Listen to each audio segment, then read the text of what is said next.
شہر میں بلند ہونا کامیابی کی علامت سمجھنے لگے۔ اس کا نقصان یہ ہے کہ معاشرے میں دو چیزیں روز بروز بڑھتی چلی جا رہی، ایک ہے بے حیائی، فحاشی، عریانی۔ روز ایک نیا دروازہ کھلتا ہے اس کا، روز نیا دروازہ کھلتا ہے۔ اب تو ایک نیا لیبل لگ گیا ہے کہ سارا سال گانا باجا کرو، معاذ اللہ جو تمہارے من کی مرضی ہو وہ کرو، اور جب رمضان آئے تو کچھ چند پرچوں پہ حدیثیں لکھ کے ٹی وی پہ بیٹھ جاؤ اور لوگوں کو بتاؤ کہ اسلام شاید وہ والا مذہب ہے جو کہتا ہے سارا سال مرضی کرے، رمضان آئے تو حدیث پڑھنی شروع کر دے، اور یکم رمضان سے 29 تک دوپٹہ سر پہ رکھو اور جب عید والا دن آئے تو اتار دو۔ ہمارا یہ دعویٰ نہیں ہے کہ دین کا کوئی ٹھیکیدار ہے، ہم کہتے ہیں ضرور دین سکھائے، ہر آدمی کو اپنا حصہ ملانا چاہیے۔ تنے تنہا کوئی آدمی کوئی جماعت دین کا کام نہیں کر سکتی، لیکن دینداری صرف رمضان میں نہیں ہوتی، دینداری سارا سال ہوتی ہے۔ اب لوگوں نے دین کو جزوی طور پہ لینا شروع کر لیا ہے، کلی طور پہ لوگ دین کو نہیں اپناتے۔ شادی کے پروگرام منگنی سے لے کر بارات کے بیٹھنے تک سارے کام غیر شرعی ہوتے ہیں، مرد عورت کا اختلاط ہوتا ہے۔ سب سے بری رسم وہ ہے کہ جب جوان لڑکیاں ہاتھوں میں پھول لے کے دولہے اور اس کے دوستوں پر پھول پھینکتی ہیں، باقی ہر آدمی ڈرائنگ روم میں بیٹھتا ہے، ویڈیو والوں کو اجازت ہوتی ہے کہ وہ گھر کے ہر کونے تک پہنچ سکتا ہے۔ سارے کام غیر شرعی ہوتے ہیں اور جزوی طور پر دین پہ عمل ہوتا ہے۔ نکاح کا وقت آتا ہے تو کہتا ہے چپ کر جاؤ تھوڑی دیر کے لیے، بینڈ باجا بند کرو، ہم مسلمان ہو گئے۔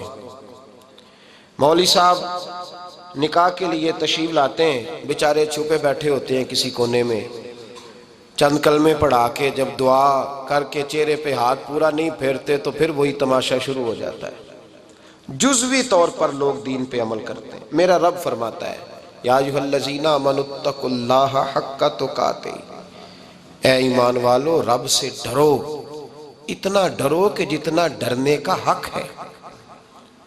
ولا تموتن الا وانتم مسلمون، اور فرمایا یہ نہ ہو کہ تم مسجد میں مسلمان ہو اور بازار میں نہ ہو، اور ایسا نہیں ہونا چاہیے کہ جب تو تم زندہ ہو تو مسلمان ہو اور صبح مسلمان ہو تو معاذ اللہ شام کو کافر ہو، ایسا نہ ہو۔ فرمایا تم نے کلمہ پڑھا ہے تو میرے محبوب کے غلام ہو، اب مرتے دم تک مسلمان ہی رہنا، اب مرتے دم تک مسلمان رہنا، دیکھنا دامن دین تمہارے ہاتھ سے چھوٹ نہ جائے۔ دو باتیں عام ہو گئی ہیں امت مسلمان، عام، ایک فحاشی عریانی عام ہے اور روز بروز اس کا نیا رنگ ہے۔ اب تو میں نے کہا مذہب کا ساتھ لوگوں نے تھوڑا سا ذائقہ لگا لیا ہے، کہتے ہیں نہیں رمضان میں نمازیں پڑھ لیں گے، خیر ہے، بچ جائیں گے، چھٹی ہو جائے گی۔ وہ میں ہی کیوں نہ ہوں، میں ہی کیوں نہ ہوں، عورت کے سامنے کھلے منہ بیٹھنے کی کسی کو بھی اجازت نہیں، کسی کو بھی اجازت نہیں۔ کسی نے حضرت سیدنا جنید بغدادی سے کہا تھا کہ اگر مرد عورت نیک ہوں تو پھر تو درس و تدریس ہو سکتی ہے نا، پھر تو پڑھا سکتے ہیں نا ایک دوسرے، نیک ہو پرہیزگار ہو۔ تو دین چونکہ میرے رسول پاک کا ہے صلی اللہ علیہ، یہ کسی ایک شخص کے اٹھ کے نئی بات کرنے سے اور اس کو نیا جدید کو ٹانکا لگانے سے بدل تھوڑی جائے گا۔ حضرت جنید بغدادی سے کہہ دیا کہ حضرت جی اگر دو بندے نیک ہوں تو پھر بات چیت ہو سکتی ہے۔ تو حضرت جنید بغدادی فرمانے لگے پڑھانے والے حسن بصری ہوں اور پڑھانے والی رابعہ بصری ہو تو پھر بھی ان کو اجازت نہیں ہے، پھر بھی اجازت نہیں کہ بے پردہ ایک دوسرے کے سامنے بیٹھیں، پھر بھی ان کو اجازت، بے پردگی کی پھر بھی اجازت نہیں۔ اور میرے اعلیٰ حضرت امام اہل سنت فاضل و محدث بریلوی، دین کا اتنا بڑا سپاہی آپ کو ڈھونڈنے سے نہیں ملے گا جتنا اللہ نے بریلی میں بڑا پیدا فرمایا ہے۔ اور ہر محاذ پر کسی نے کہا حضرت جی بے پردہ بی بی مزار پہ جا سکتی ہے، اجازت ہے؟ تو قلم ہے بریلی کے بادشاہ کا، رضا کے نیزے کی مار ہے کہ عدو کے سینے میں غار ہے۔ کیا فرماتے اعلیٰ حضرت؟ آپ فرماتے ہیں کیا پوچھا تم نے، بے پردہ عورت مزار پہ پیر کے پاس جا سکتی ہے؟ میں یہ نہ پوچھو، احمد رضا سے یہ پوچھو کہ جائے گی تو لانتے کتنی برسیں گی، یہ والا سوال پوچھو۔ عام ہے بے پردگی، عام، کھلے عام۔ اور میرے بھائی لوگ کہتے ہیں جدید ہونا چاہیے، یاد رکھو اسلام فقط گناہ سے منع نہیں کرتا، اسلام وہ دروازہ ہی بند کرتا ہے جس رستے سے گناہ ہو سکتا ہے، وہ دروازہ ہی بند ہے۔ کہا مرد اور عورت کو ایک دوسرے کا چہرہ دیکھنے کی اجازت ہی نہیں۔ میرے رسول کریم صلی اللہ علیہ وسلم نے فرمایا زنا صرف مرد اور عورت کی خلوت صحیحہ کا نام تھوڑی ہے، فرمایا جس نے اپنی آنکھ کو گندا کیا وہ آنکھ کا زانی ہے، اور جس شخص نے اپنے کان سے بری بات سنی وہ کان کا بدکار ہے، اور محبوب فرماتے ہیں جس نے اپنے آنکھوں سے بری چیز کو دیکھا وہ آنکھ کا، اور جس نے بول کر لذت کا یہ سامان فراہم کیا وہ زبان کا زانی ہے، اسے بھی قیامت کے دن اسی طرح پوچھا جائے گا جس طرح زانی کو پوچھا جائے گا۔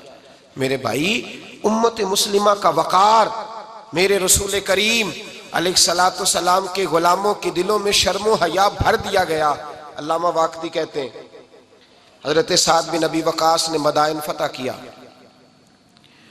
مدائن کا ایک شہر تھا، اس کی بڑی بڑی اونچی بلڈنگیں تھیں، جو آدمی بھی جاتا تھا وہ سب سے پہلے جس شہر کی کوئی چیز معروف ہوتی ہے لوگ اس کو دیکھتے ہیں، اونچی اونچی بلڈنگیں تھیں، سب سے زیادہ اس شہر کے لوگوں نے اونچے مکانات اور زیادہ تعمیرات کر رکھی تھیں۔ حضرت سعد بن ابی وقاص لشکر لے کے گزرے تو لشکر میں بوڑھے لوگ نہیں ہوتے، جوان لوگ ہوتے ہیں، توانا لوگ ہوتے ہیں، اور بڑے جیدار سپاہی تھے، 10,000 صحابہ کی جماعت تھی۔ حضرت سعد بن ابی وقاص امیر لشکر تھے۔ اب عیسائیوں نے ایک چال چلی، انہوں نے کہا مسلمان جب بازار سے گزریں گے لڑائی تو ہم ان کے ساتھ لڑ نہیں سکے، ہم وہ والا طریقہ اختیار کرتے ہیں کہ مسلمان قابو میں آ جائیں گے، ہم عورت کو بطور تیر کے استعمال کرتے ہیں، ہم اس کو بطور جال کے پھینکتے ہیں۔ کیا کیا؟ عورتوں کے ہاتھوں میں پھول دیے، پلیٹیں پکڑائیں، بلڈنگوں کی چھتوں پہ کھڑا کر دیا، فرمایا تم ان پر پھول پھینکنا، اگر 2-4 سپاہی بھی ہم اپنے قابو میں کرنے میں کامیاب ہو گئے تو دراڑ تو پڑ گئی نا، تم ان پر پھول پھینکنا۔ یہ دیکھیں رسم چلی کہاں سے، ہم نے اپنا لی ہے، چلی کہاں سے اور ہم نے اس کو اخذ کر لیا، رواج بن گیا۔ حضرت سعد بن ابی وقاص رضی اللہ تعالیٰ عنہ جب اس بازار سے گزرے تو آگے آگے امیر لشکر کا گھوڑا تھا، پیچھے 10,000 صحابہ گھوڑوں پہ بیٹھے ہیں۔ حضرت سعد بن ابی وقاص سے نظر اٹھا کے دیکھا تو عورتیں تو کھڑی ہیں، پھول لیے، کفر کی چال کو سمجھ گئے کہ یہ بے حیائی کا جال پھینک کے ملت کے جوانوں کے دلوں سے غیرت ایمانی چھیننا چاہتے ہیں، یہ مسلمانوں کے دلوں سے تقوی کی روشنی چھیننا چاہتے ہیں، یہ قرآن پاک کا سرور اور عبادت کا نور چھیننا چاہتے ہیں، یہ بے حیائی کا کلک لگا کے ان کے دلوں سے رسول اللہ کا درود چھیننا چاہتے ہیں، یہ محبت رسول کے سوتے خشک کرنا چاہتے ہیں۔ جب دیکھا تو فوری طور پہ گھوڑے پہ چڑھے اور جناب سعد نے قرآن پڑھنا شروع کر دیا۔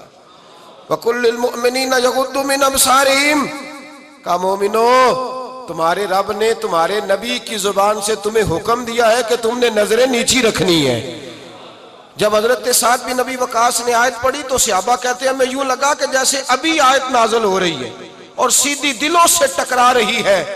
10,000 کا لشکر گزر گیا، عورتیں پھول پھینکتی رہیں، لیکن کسی ایک صحابی نے بھی نظر اٹھا کے نہیں دیکھا۔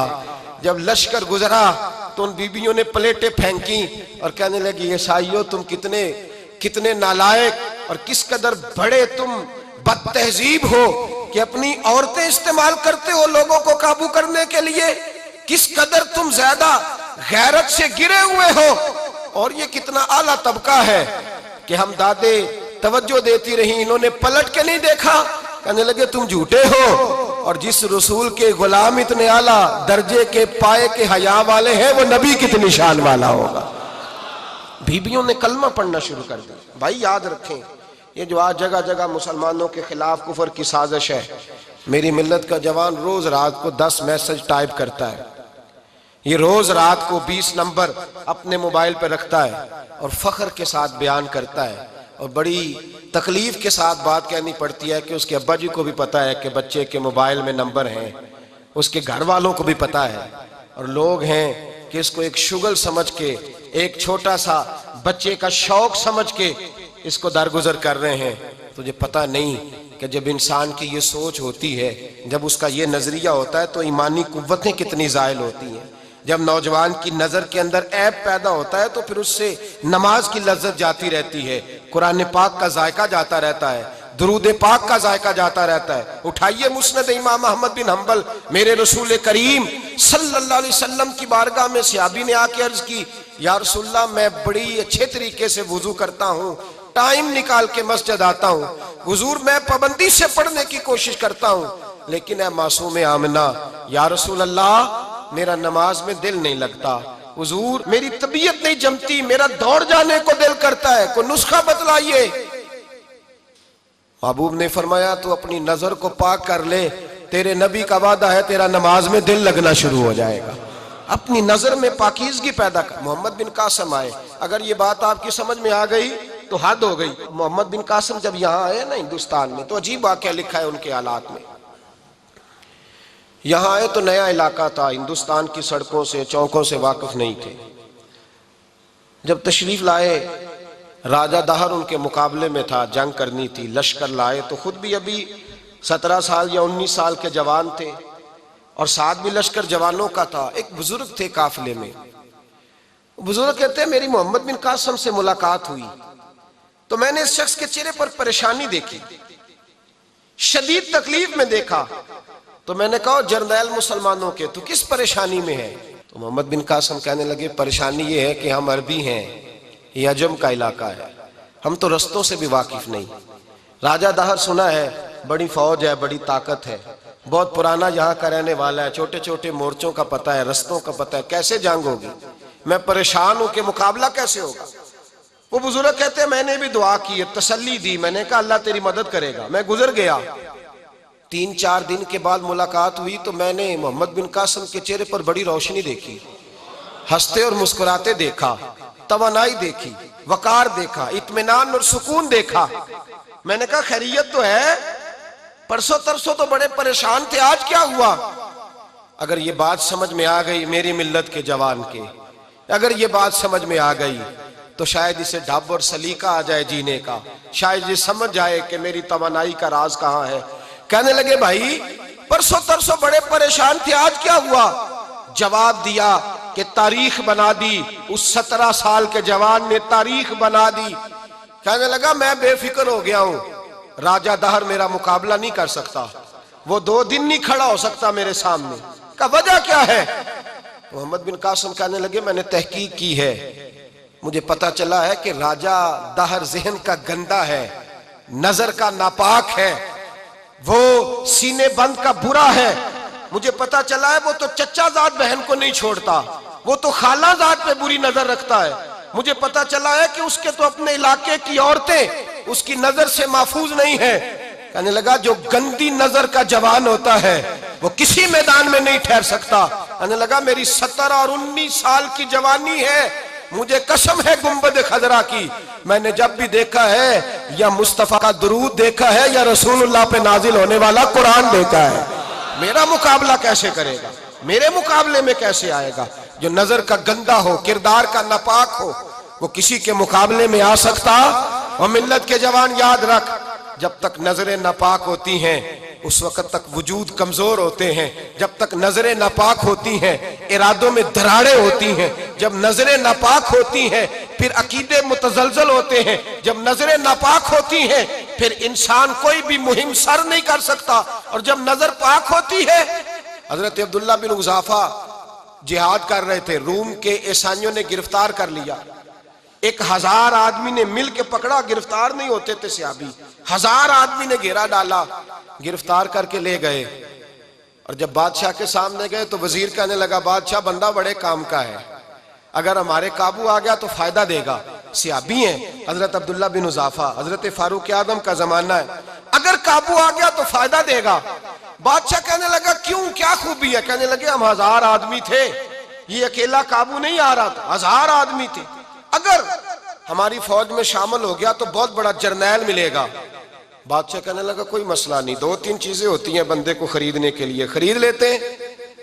بادشاہ کہنے لگا عبداللہ جتنی دولت تجھے چاہیے میں تجھے دے دیتا ہوں، میرے لشکر میں آ جا، معاذ اللہ اسلام چھوڑ دے. حضرت عبداللہ بن حذافہ کیا فرماتے ہیں بڑا تو بیوقوف ہے، میں نے دولت کمانی ہوتی تو مدینے میں بیٹھ کے تجارت کرتا. میں دولت کمانے نہیں نکلا، میں تو رسول اللہ کی رضا کمانے کے لیے نکلا ہوا ہوں. دولت کمانی ہوتی تو کسی مارکیٹ میں ہوتا، میدان میں آنا تھا. شہادت ہے مطلوب مقصود مومن، نہ مال غنیمت نہ کشور کشائی. یہ دولت تو لونڈی ہے رسول اللہ کے دروازے کی، یہ تو پیچھے پیچھے پھرتی ہے نبی پاک کے غلاموں. یہ کمانی ہوتی تو میں کسی مارکیٹ میں ہوتا، میدان میں تھوڑا ہوتا. عبداللہ بن حذافہ سے دوسری چال چلی. کہنے لگے میاں عہدہ جو تجھے چاہیے، میں بادشاہ ہوں، میرے نیچے جو عہدہ تو کہے گا وہ تجھے مل جائے گا. حضرت عبداللہ بن حذافہ کہنے لگے شاید تجھے پتہ نہیں میری تعریف کیا ہے، شاید تو جانتا نہیں میری تعریف کیا ہے. کہا صاحب کی کیا تعریف ہے؟ کہنے لگے میں رسول اللہ کا صحابی ہوں، اور کائنات میں سب سے بڑا عہدہ مصطفیٰ کے صحابی ہونے کا عہدہ ہے. صحابہ وہ صحابہ تھے جن کی ہر صبح عید ہوتی تھی، خدا کا قرب حاصل تھا، نبی کی دید ہوتی تھی. فرمایا میں نے حضور کے جلوے دیکھے ہوئے ہیں، مجھے عہدے کی ضرورت ہی نہیں، اور میں نے عہدہ لینا ہوتا تو میں سیاست کرتا، میں تو شہادت لینے نکلا ہوں میدان میں، عہدے کا میں نے کیا کرنا ہے. اب بادشاہ کہنے لگا اسے قتل کر دو. وزیر کہنے لگا نہیں، ایک بات اور ہے، مجھے ایک چال اور چلنے دو. کہا وہ کیا؟ کہنے لگے میری بیٹی بڑی خوبصورت ہے، مجھے موقع دو اپنی ہی بیٹی کو سجا بنا کے. وہ جوان جس کی جوانی اتنی بڑی ہے کہ 1000 آدمی مقابلے میں کھڑا نہیں ہوتا، اس جوان کے کمرے میں رات کی تنہائی میں بنا سوار کے بی بی کو بھیجا. وہ بی بی کہتی ہے میں ساری رات بن سور کے اس صحابی کے کمرے میں بیٹھی رہی، لیکن یہ کیا شخص تھا، ساری رات ہی مصلے پہ بیٹھا رہا، ساری رات ہی. کچھ دیر تھک جاتا تو یہ کریم رسول پہ درود پڑھنا شروع کر دیتا. بی بی کہتی ہے سحری ہو گئی تو میں نے چھو کے دیکھا کہ انسان ہے کہ جن ہے، یہ بندہ ہے کہ فرشتہ ہے. چھو کے دیکھا، کہنے لگے پیچھے ہٹ جا.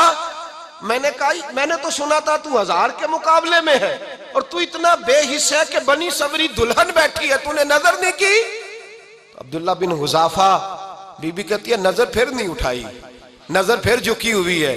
کہنے لگے بی بی میں مجبور ہوں، اب میرے اوپر کوئی حسن نہیں چلتا، میں نے جلوہ بدوحا کا دیدار کیا ہوا ہے، اب میری نگاہوں میں جچتا نہیں کوئی، اس لیے کہ جیسے میرے سرکار ہے ایسا نہیں کوئی. کبھی بھی اب نہیں کسی کا میرے اوپر جادو چلتا. میں نے مصطفیٰ کو اور کہا ذرا پیچھے ہٹ کے بیٹھ، مجھے میرے رسول نے غیر محرم سے بچنے کا حکم دیا ہے، ذرا پیچھے ہٹ کے بیٹھ. سحری کا وقت تھا. وہ بی بی کہتی ہے اس نوجوان کے جملے میرا سینہ چیر گئے، کلیجہ پھٹ گیا، چیخ نکلی، میں کفر کے عالم میں روئی. میں نے کہا مجھے بتا تو صحیح، آخر یہ جذبہ کہاں سے ملتا ہے، آخر یہ روشنی تو میں نے دیکھی نہیں، کہاں سے آتی ہے؟ ایک میرا باپ ہے جو بنا سور کے مجھے تیرے کمرے میں چھوڑ گیا، بتلا یہ کہاں سے کیف آتے ہیں؟ تو عبداللہ بن حذافہ کہنے لگے اگر کیف لینا ہے تو بھی میرے مصطفیٰ کا کلمہ پڑھ جا، آجا دروازہ رسول پہ جھک جا، مل جائے گا.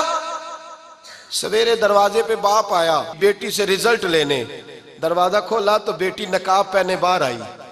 باپ کہنے لگا کیا بنا؟ کہنے لگی پیچھے ہٹ جا، تو غیر محرم ہے، کافر ہے، میں مسلمان ہوں.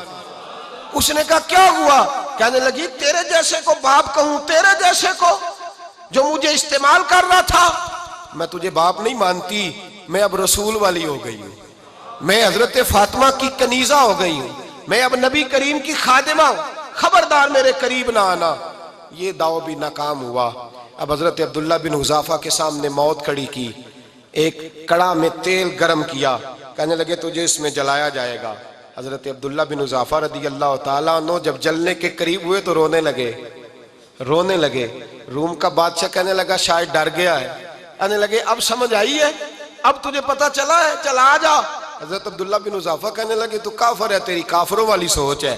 اس لیے نہیں رویا کہ موت سے ڈر گیا ہوں، میں تو اس لیے رویا ہوں کہ ایک جان ہے، وہ نبی پاک پہ قربان ہو رہی ہے. کاش رب مجھے 1000 جان دیتا، میں ساری مصطفیٰ پہ قربان کر دیتا. فاضل بریلوی فرماتے ہیں کروں تیرے نام پہ جاں فدا، نہ بس ایک جاں دو جہاں فدا، اور میرا دو جہاں سے بھی نہیں جی بھرا، میں کروں کیا کہ کروڑوں جہاں نہیں۔ اور میاں صاحب فرماتے ہیں وہ کچا رنگ للاری والا جیڑا چڑھدا لیندا ریندا، اے عشق تیرے دا رنگ محمد چڑھ جائے پھر نہیں لیندا، عشق تیرے دا رنگ محمد چڑھ جائے پھر اے نہیں لیندا۔ میرے بھائی وہ روم کا بادشاہ کہنے لگا دنیا میں نے بھی بڑی دیکھی ہے، پر جیسے پاک صاف مصطفیٰ کے غلام دیکھے ایسا میں نے کوئی نہیں دیکھا۔ او بھائیو، نظر پاک ہو، روح پاک ہو، مزاج پاک ہو، پھر انسان بڑے بڑے کام کرتا ہے، پھر وہ مہمات کو سر کرتا ہے، پھر وہ صرف ایک گھر کے لیے نہیں، وہ ملت کے لیے فائدہ مند ہوتا ہے، پھر وہ گھرانوں کو لے کر چلتا ہے، پھر وہ بڑے بڑے معاشرے تشکیل دیتا ہے۔ میرے رسول کریم صلی اللہ علیہ وسلم نے پاک صاف ذہن کے لوگ تیار کیے۔ حضرت مرثد فرماتے ہیں میں ایک عورت پہ عاشق تھا، جب کلمہ پڑھا نبی پاک نے میری پشت پہ ہاتھ پھیرا، میں نے کہا حضور کوئی نصیحت؟ نبی پاک نے فرمایا نظر کو پاک رکھنا۔ آپ فرماتے ہیں عورتیں میرے پیچھے بھاگا کرتی تھیں اور مجھے کہا کرتی تھی اب تو دیکھتا کیوں نہیں؟ تو میں نے کہا پتہ مجھے بھی نہیں، مصطفیٰ کی ایک نظر ہوئی ہے رب نے سارے محل کو چہل دور فرما دیے، سارا کچھ ہی بدل گیا۔ ملت کے جوانوں یاد رکھو اس بات کو، یہ پاکیزگی، یہ نظر، یہ پاکیزگی، یہ مزاج، یہ انسان سے بڑے کام کرا لیتی ہے، اور اگر تیری نظر ناپاک رہتی ہے پھر تو کچھ نہیں کر سکتا، پھر تیری زندگی ایک ایسے قید خانے میں قید ہو گئی ہے جو تجھے 2 قدم بھی نہیں چلنے دے گی۔ سب سے پہلے مزاج کی پاکیزگی، اور دوسرا اصلاح معاشرہ کے لیے اہم درس یہ ہے اپنے آپ کو پاک صاف رکھیں، ذہنی طور پر، نظریاتی طور پر۔ اور دوسرا درس یہ ہے میرے بھائی، ظلم اور زیادتی سے بچیں، پاک صاف رہ کے وقت شروع کریں، اور کسی جگہ بھی کوئی زیادتی، کوئی ظلم، میرے نبی کریم صلی اللہ علیہ وسلم کے مزاج کو اگر آپ دیکھیں گے نا، ہمارے معاشرے میں آج سب سے زیادہ زیادتی پتہ کون سی ہوتی ہے؟ لوگ عزتیں پامال کرتے ہیں، بدگمانیاں کرتے ہیں۔ ابو جہل یہ کام کرتا تھا کہ وہ نبی پاک صلی اللہ علیہ وسلم پر، صحابہ پر معاذ اللہ شخصی اعتراضات کرتا تھا، شخصی۔ عزیزو، جب آدمی کا کسی سے اختلاف ہوتا ہے نا، یا کسی کو پسند نہیں کرتا یا کسی کو ریجیکٹ کرنا چاہتا ہے تو شخصی اعتراضات کرتا ہے، نیچے اترتا ہے، کمزور بات کرتا ہے، چھوٹی بات کرتا ہے۔ اور ہمارے زمانے میں تو یہ کام حسد کی وجہ سے ہوتا ہے، بڑے بڑے جماعتیں ٹوٹ جاتی ہیں، ملتوں کا شرازہ بکھر جاتا ہے، لیکن لوگ اپنی اس حرکت سے باز نہیں آتے، ساری زندگی ذاتی اور نجی اعتراضات کرتے رہے۔ ابو جہل کے اندر ہزاروں عیب پائے جاتے تھے، شرابی بھی تھا، بدکار بھی تھا، بے حیا بھی تھا، ظالم بھی تھا۔ میرے نبی پاک صلی اللہ علیہ وسلم نے اسے دین کا پیغام دیا ہے، لیکن تاریخ کی کسی کتاب میں آپ کو یہ نہیں ملے گا کہ حضور نے کبھی اس کی شخصیت پر اعتراض کیا ہو۔ یہ فرمایا ہے کہ بڑا فرعون ہے اس امت کا، لیکن نیچے اتر کر کبھی اس کی ذاتی اور شخصی زندگی پر کوئی زیادتی صحابہ کی طرف سے اور نبی پاک کی طرف سے۔ بہت بڑی بات سمجھا رہا ہوں، اگر آپ کی سمجھ میں آئے تو ہم ذاتیات پر اترتے، ذات پر اتر کر زیادتی کرتے، ذات پر۔ ہمارا اب ظلم نجی سطح سے شروع ہو رہا ہے اور پوری ملت کو لپیٹ میں لے رہا ہے، پوری ملت کو۔ چھوٹی چھوٹی زیادتی ہیں جو پورے معاشرے کو اپنی لپیٹ میں لیتی ہیں۔ میرے نبی کریم علیہ السلام نے جو دین ہمیں دیا ہے وہ خیر خواہی کا مذہب ہے، وہ بھلا کرنے کا مذہب ہے، وہ کام آنے کا مذہب ہے، وہ ظلم سے بچنے کا مذہب ہے۔ میرے نبی پاک نے فرمایا ظلم سے بچ جانا، قیامت کے اندھیروں میں جو بڑا اندھیرا ہوگا وہ ظلم ہوگا۔ اصلاح معاشرہ کانفرنس کا پہلا سبق میں نے عرض کیا کہ نظر کو، ذہن کو، سوچ کو پاک رکھیں، اور دوسرا زندگی میں کبھی زیادتی نہ کریں، کبھی بھی اپنے مخالف پر بھی کبھی شخصی، ذاتی اور نجی اعتراضات نہ کریں۔ یہ انسان کے اندر کا ظلم ہوتا ہے، ہمارے گھروں کے اندر سے ظلم جنم دینے لگا ہے۔ روز بہو پہ تیل چھڑکا جاتا ہے، روز کسی نہ کسی شہر سے، اپنے ہی گھر سے، اپنے ہی چراغ کو بند کرنے کی خبر نکلتی ہے۔ سڑکوں پہ، چوکوں پہ، چوراہوں میں غریب مسلے جاتے ہیں، جس کے ہاتھ جہاں تک پہنچتے ہیں وہ وہاں تک معاذ اللہ زیادتی کر گزرتا ہے۔ اگر قوم ظلم سے بچنے لگے، زیادتی سے بچنے لگے، تکلیف دینے سے بچنے لگے تو معاشرہ سنور جائے گا۔ میرے رسول کریم علیہ السلام نے اپنے غلاموں سے پوچھا تھا بتاؤ مفلس کون ہوتا ہے؟ کون ہے جس کے پاس کچھ نہیں ہوتا؟ صحابہ نے کہا یا رسول اللہ جس کے پاس پیسے نہ ہو۔ بخاری مسلم متفق علیہ حدیث ہے۔ نبی کریم نے فرمایا نا بھائی، مفلس تو وہ ہوگا جو قیامت کے دن احد پہاڑ کے برابر نیکیاں لے کے آئے گا۔ یا رسول اللہ اتنی نیکیاں پھر بھی مفلس ہے، پھر بھی غریب ہے؟ تو نبی پاک نے فرمایا نیکیاں پہاڑ کے برابر ہیں، پر اس نے چگلیاں بڑی کی ہیں، غیبتیں بڑی کی ہیں، مذاق بڑے اڑائے، اس نے لوگوں پر پھبتیاں بڑی کسی ہیں، تان و تشنی بڑے کیے، ظلم بڑے کیے، گالی بڑی دی، لوگوں کے بارے میں بری باتیں کی۔ اب رب کریم نے وہ ساری نیکیاں ان لوگوں میں بانٹ دی، مفلس ہو گیا، غریب ہو گیا۔ زیادتی نہیں کریں، ظلم نہ کریں، اپنی نجی زندگی سے لے کر گھر کے اندر سے لے کر اجتماعی زندگی تک زیادتی سے بچیں۔ میرے نبی کریم علیہ السلام نے اپنے غلاموں کو یہ درس دیا ہے، دیکھنا کبھی زیادتی نہ ہونے پائے، دیکھنا کہیں ظلم نہ ہونے پائے، دیکھنا کسی شخص کو تمہارے قول فعل سے، تمہارے مزاج سے تکلیف نہ پہنچے۔ میرے بھائیوں، حضرت وہب ابن منبہ علیہ رحمہ فرماتے ہیں کہ بنی اسرائیل کے اندر ایک بادشاہ محل بنانے جا رہا تھا۔ محل آج بھی جس آدمی کی سوسائٹی کے اندر 2-4 قلعے 2-4 ایکڑ کسی غریب کے آ جائیں، وہ یہاں تو اسے دھمکاتا ہے یا بلیک میل کرتا ہے، کچھ نہ ہو سکے تو پھر قتل ہی کرا دیتا ہے معاذ اللہ۔ اور یہ خبریں عام ہمیں سننے پڑھنے اور دیکھنے کو ملتی ہیں۔ بادشاہ محل بنانے جا رہا تھا، ایک غریب بی بی رہتی تھی، اس کی جھونپڑی بادشاہ کے محل کے نقشے میں آتی تھی۔ بادشاہ نے کہا بی بی منہ مانگی قیمت لے لو، خالی کر دو یہ مکان۔ بزرگوں کو اپنے جھونپڑیوں سے بڑی دلچسپی ہوتی ہے، بچے سوسائٹیوں میں چلے جاتے ہیں، ابا جی کہتے ہیں مجھے گاؤں میں رہنے دو، میرا یہیں دل لگتا ہے، مجھے اس گھر سے دلچسپی ہو گئی۔ اماں کہنے لگی بادشاہ میں یہاں بیاہ کے آئی تھی، خامد انتقال کر گیا، اولاد اللہ نے دی نہیں، میں پکا ہوا پھال ہوں، گر جاؤں گی تو تیرا ہی ہے، لیکن مجھے اس آشیانے میں رہنے دے، یہ گھونسلہ میں نے تنکا تنکا کر کے بنایا ہے، مجھے رہنے دے، نہ مجھے نکال۔ کہنے لگا میرا نقشہ خراب ہوتا ہے۔ بی بی سارا دن مکان میں بیٹھی رہتی کہ میری جھونپڑی ٹوٹ نہ جائے، ظالم کی نظر میں آ گئی ہے کہیں میرا یہ آرزوؤں کا محل چکنا چور نہ ہو جائے، سارا دن ڈیوٹی کرتی۔ بادشاہ نے بھی 2-4 سپاہی کھڑے کر دیے، جب گھر سے نکلے تو بلڈوز کر دینا، مکان کو گرا دینا۔ وہ خاتون کتنی دن بندہ بیٹھ سکتا ہے؟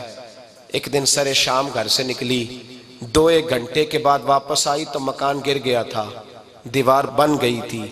حضرت وہب ابن منبہ فرماتے ہیں بس اس نے دعا کی، اس نے دعا کی تو رب کریم نے وہ شہر سارا تباہ کر دیا۔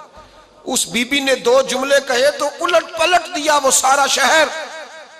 میرے نبی کریم علیہ السلام نے فرمایا جب مظلوم کے ہاتھ دعا کے لیے اٹھتے ہیں تو عرش کا مالک آسمان سے کہتا ہے کھول دے سارے دروازے، اس کے بیچ کوئی پردہ نہیں رہنا چاہیے، آنے دے، مظلوم ہے، اس پر ظلم ہوا ہے، ظلم ہوا ہے۔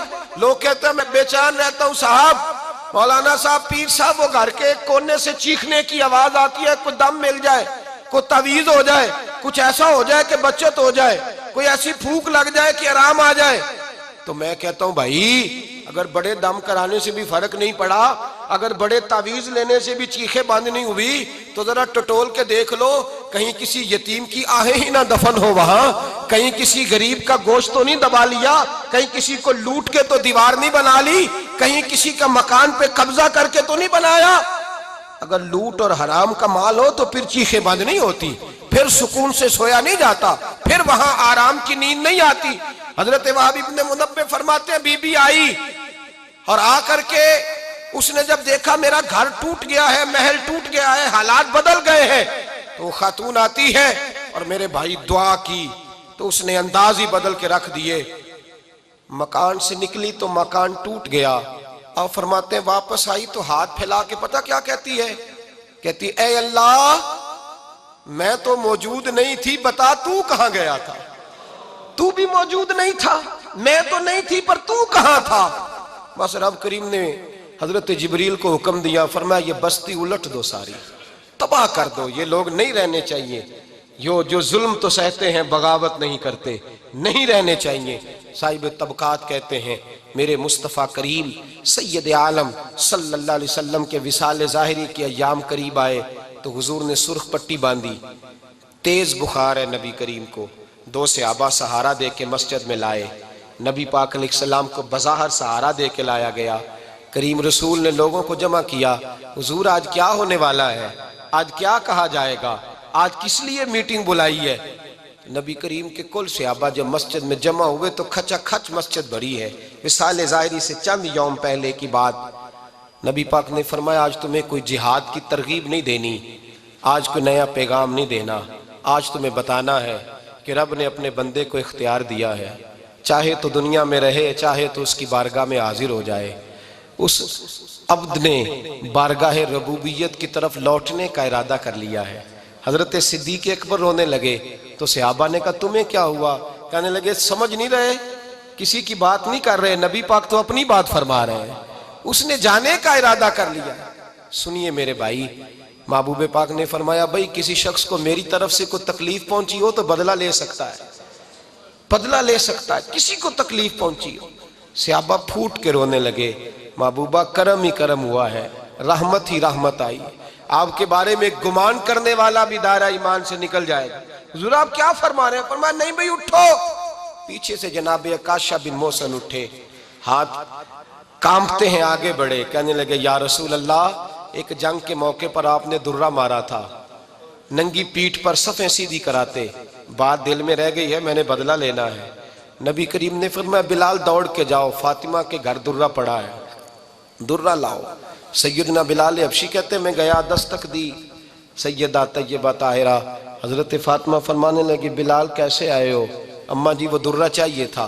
سیدہ کو تشویش ہوئی، کہنے لگے بلال نہ تو جنگ پہ جانا ہے، نہ جہاد ہے، نہ کوئی ایسا موقع ہے، حضور کی تو طبیعت مبارک بظاہر بڑی علیل ہے، درہ کیا کریں گے؟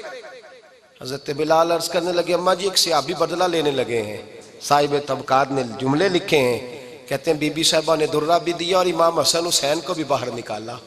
فرمانے لگی عکاشہ سے کہنا 100 درے مارے، ان دو شہزادوں کے جسم پر نبی پاک کے قریب نہ جائے، میں نے 2 بچے پیدا ہی اپنے محبوب پر قربان کرنے کے لیے کیے، ان کو لے جائے۔ حضرت بلال کہتے ہیں میں 2 شہزادے لے کے آیا، اور جب دروازے میں میں لے کے پہنچا تو نبی پاک نے دیکھا تو آنکھوں میں آنسو آ گئے، فرمایا ان کو بٹھا دو، مجھے پتہ ہے فاطمہ نے کیا کہہ کے بھیجا ہے۔ حضرت سیدنا بلال فرماتے ہیں درہ میں نے جناب عکاشہ کو دیا، حضرت عکاشہ درہ لے کے آگے جو بڑھے تو حضرت ابوبکر صدیق نے ان کے پیروں پہ ہاتھ رکھا، فرمایا عکاشہ میری طرف آ یار، مجھے مار درے، نبی پاک کے قریب نہ جا۔ مصطفیٰ کریم نے فرمایا ابوبکر تو ہٹ جا، اسے آنے دے۔ فرماتے ہیں میں چند قدم آگے گیا تو مولا علی شیر خدا نے میرے پیر پہ ہاتھ رکھا، کہنے لگے عکاشہ سوچ تو صحیح تو کیا کر رہا ہے؟ حضور نے فرمایا علی ہٹ جاؤ، میرا اور ان کا معاملہ ہے۔ جناب عکاشہ آگے بڑھ رہے، نبی کریم نے فرمایا میں اپنی امت کو درس دینا چاہتا ہوں، خبردار خبردار زندگی میں تمہارے ہاتھ سے زبان سے کسی کو تکلیف نہ پہنچنے پائے، خبردار یاد رکھنا وہ معاشرے بگڑ جاتے ہیں، وہ معاشرے تباہ کر دیے جاتے ہیں جہاں ظلم ہوتا ہے، جہاں زیادتی ہوتی ہے، جہاں لوگوں کو ستایا جاتا ہے۔ محبوب کریم کے قریب آئے حضرت عکاشہ کا حضور میری پیٹھ ننگی تھی، آپ بھی ذرا کپڑا ہٹائیے۔ نبی کریم نے پیٹھ سے کپڑا ہٹایا، جناب عکاشہ نے درہ جو اٹھایا تو صحابہ کی چیخیں نکلی، حضرت عکاشہ نے درہ دور پھینکا، حضور کے بطن اطہر سے لپٹ گئے، چومنے لگے، کہنے لگے حضور وہ تو صفیں سیدھی کراتے لگ گیا تھا، آپ نے کہاں مارا تھا؟ یا رسول اللہ میں تو بہانہ بنا رہا تھا کہ جاتی دفعہ مجھے وجود چومنے کا موقع نصیب ہو جائے، مجھے یہ موقع نصیب ہو جائے۔ میرے حبیب نے فرمایا جس نے جنتی دیکھنا ہو میرے عکاشہ کی زیارت کر لے۔ بھائی ظلم کا دروازہ کھلا ہوا ہے اور لوگ بھول جاتے ہیں زیادتی کرتے ہوئے، وہ بہو سے ہی کیوں نہ کریں، وہ اپنے گھر کے بھول جاتے ہیں کہ شاید پوچھنے والا کوئی نہیں، شاید میزان نہیں لگے گا۔ ایران کے بادشاہ نے اپنے بیٹے کو پڑھانے کے لیے ایک استاد صاحب کا بندوبست کیا۔ استاد صاحب کو کہا کہ میرے بچے کو دین پڑھائیے، میں چاہتا ہوں کل اس نے عنان حکومت کو سنبھالنا ہے تو یہ دین سے آگاہ ہو جائے، اس کو کچھ سکھائیے پڑھائیے۔ بہت نیک بزرگ بڑے درویش عالم پڑھانے لگے، اسباق مکمل ہو گئے، دین کے اسباق قرآن مجید پڑھایا، احادیث طیبہ کا درس دیا، اصول فقہ سے روشناس کرایا۔ جب بچے نے مکمل تعلیم حاصل کر لی اور آمین ہو گئی، دستار ہو گئی، فارغ ہو گئے تو پھر ایک دن استاد صاحب نے کہا بیٹے کل تم نے ضرور آنا ہے، کچھ بات کرنی ہے۔ شہزادہ گیا ملنے استاد صاحب سے، استاد صاحب نے کنڈی لگا لی، ہاتھ میں درہ پکڑ لیا، مار مار کے پورے وجود کو زخمی کر دیا، کوئی غلطی نہیں، کوئی بات نہیں، مارا۔ اب بچہ آیا آ کے بادشاہ سلامت سے کہا کہ ابا جی سمجھ نہیں آئی، بڑا مارا ہے استاد۔ تو سیانے تھے نا بادشاہ، یہاں تو قاری صاحب روز کٹہرے میں کھڑے ہوتے ہیں، مولوی صاحب آپ نے میرے بچے کو کیوں مارا ہے؟ آپ 8,000 کے مولوی ہیں، میرا کئی کروڑ کا بچہ ہے، سویرے بدل لیں گے، خبردار آپ نے بچے کو ہاتھ لگایا، اپنی حیثیت میں رہے معاذ اللہ۔ جو قومیں استادوں کو کٹہروں میں کھڑا کرتی ہیں وہ ترقی نہیں کر پاتی، جو استادوں کو کٹہروں میں روز کھڑا کرتی۔ کہا ابا جی بڑا مارا ہے، تو والد بڑے سمجھدار تھے، کہنے لگے بیٹا استاد باپ ہوتا ہے، وہ زیادتی نہیں کرتا، کوئی بات ہوگی میں تیرے استاد کو کٹہرے میں نہیں بلاؤں گا۔ اماں سے بات کی، اماں کہنے لگی بیٹا میں تیرے باپ سے کیسے بات کروں، ڈر آتا۔ وقت گزر گیا، 22 سال بیت گئے، 22 سال گزر گئے، بادشاہ کا انتقال ہوا، شہزادہ تخت پہ بیٹھا، پہلا حکم یہ دیا کہ میرے استاد کو بلاؤ، پہلا حکم۔ استاد جی بوڑھے ہو گئے تھے، چھڑی کے اوپر ٹیک لگا کے آئے اور بھویں سفید ہو کے جھک گئی تھیں، یوں آنکھ کھول کے بڑی مشکل سے دیکھا، کہنے لگے شہزادے حکم ہو۔ کب میں شہزادہ نہیں، اب میں بادشاہ بن گیا ہوں۔ استاد جی 22 سال بیت گئے، آپ نے مارا تھا، پر وہ درد چونکہ زیادتی کی تھی، میرا قصور کوئی نہیں تھا، تو نہ میری روح سے درد گیا ہے نہ میرے جسم سے گیا ہے، میں بے اختیار تھا، پوچھ نہیں سکتا تھا، آج با اختیار ہوا ہوں۔ سب سے پہلے پہلا حکم آپ کو دیا، بلایا ہے، بتائے کیوں مارا تھا، کیوں مجھے مارا تھا، میری زیادتی بتائے۔ تو استاد، بوڑھے استاد کی آنکھیں آنسوؤں سے بھر گئیں، کہنے لگے بیٹے بس آج کے دن کے لیے مارا تھا، یہ جو دن آ گیا نا میری زندگی میں اس لیے مارا تھا، یہ میں چاہتا تھا میری زندگی میں وقت آئے، آج کے بس میری مراد پوری ہو گئی۔ کہا صاحب کس لیے، مجھے بھی سمجھائیں۔ آپ فرمانے لگے کتنی دیر ہو گئی تجھے مار کھائے ہوئے، کتنا زمانہ بیت گیا؟ کہنے لگا 22 سال۔ فرمایا زخم بھولے تو نہیں، درد ختم تو نہیں ہوئی، تمہیں بات 1 منٹ کے لیے بھی تمہارے حافظے سے محو تو نہیں ہوئی؟ کہا استاد جی روز رات کو یاد آتی، روز خیال آتا تھا۔ استاد کہنے لگے بھائی تو بے اختیار تھا، پوچھ نہیں سکا، 22 سال تجھے یاد رہا، مجھے پتا تھا تو ایک دن حکمران بنے گا، میں نے تجھے اس لیے مارا تھا کہ بیٹے یاد رکھنا، کسی پہ ظلم نہ کرنا، اگر تجھے 22 سال تک یاد رہا ہے تو جس پر تو ظلم کرے گا اسے بھی قیامت تک یاد رہے گا، اور یہ یاد رکھنا تو آج با اختیار ہوا تو تو نے مجھے بلا لیا ہے، قیامت کے دن غریب با اختیار ہو جائیں گے، مظلوم با اختیار ہو جائیں گے، وہ با اختیار ہوں گے، للہ الواحد القہار، رب کریم کی بارگاہ کے اندر ان کا اختیار ہوگا، اکیلے اللہ کی حکمرانی ہوگی، پھر وہ بلائیں گے، بڑے بڑے کج کلاہ دنیا میں جن کی پگڑیاں اونچی تھیں وہ سر جھکائے کھڑے ہوں گے، دنیا میں جو ڈکٹیٹر بنتے تھے ان کی پشتیں لال ہوں گی، ان کو غدار لکھا جائے گا، قیامت تک نہیں بھولے گا۔ ظلم کرنا تو سوچ سمجھ کے کرنا، اتنا کرنا جتنا تم سہ سکتے ہو، اتنی زیادتی کرنا جتنی قیامت میں تم برداشت کر سکتے ہو۔ میرے نبی کریم صلی اللہ علیہ وسلم نے فرمایا ظلم سے بچو، یہ قیامت کے اندھیروں میں سے ایک اندھیرا ہوگا، زندگی میں زیادتی نہ کریں، اگر تھوڑی دیر کے لیے کوئی چیز برداشت کر جائیں گے تو وہ فائدہ دے جائے گی، کچھ دیر کے لیے اگر سہ جائیں گے تو نفع مل جائے گا، سہنے کی کوشش کریں لیکن زیادتی نہ کریں، نظر کو، سوچ کو، ذہن کو پاک رکھیں، اور میرے بھائی زندگی پوری ظلم سے بچیں، زیادتی سے بچیں۔ امیر المومنین حضرت جناب سیدنا عمر فاروق رضی اللہ تعالیٰ عنہ رات گھر میں تھے تو رونے لگے، بڑی دیر تک روتے رہے، والدہ اٹھی تو صاحبزادے سے کہنے لگی پتہ کرو تمہارے باپ کو کیا مسئلہ ہے۔ شہزادے آئے، کہنے لگے امیر المومنین والد گرامی کیا ہوا؟ تو حضرت عمر فاروق کہنے لگے بیٹا اپنی اماں کو بلاؤ۔ والدہ آ گئیں، کیا بات ہے؟ کچھ طبیعت خراب ہے تو حکیم کا بندوبست کیا جائے۔ تو حضرت عمر کہنے لگے کچھ بھی نہیں، آج مسجد سے نکلا ہوں تو نبی پاک کے صحابہ میری تعریفیں کر رہے تھے۔ یہ حضرت فاروق اعظم کے وصال کے قریب کے دن ہے، تعریفیں تو حضرت یہ رونے کی بات ہے کہ خوش ہونے کی؟ آپ فرمانے لگے نہیں، سوچتا ہوں باہر تو میں اچھا رہا ہوں، پتہ نہیں گھر میں ہی کوئی زیادتی نہ ہو گئی ہو، پتہ نہیں تمہارے ساتھ بھی میرے معاملات ٹھیک تھے کہ نہیں، صحابہ تو تعریف کرتے ہیں، رو رہا ہوں۔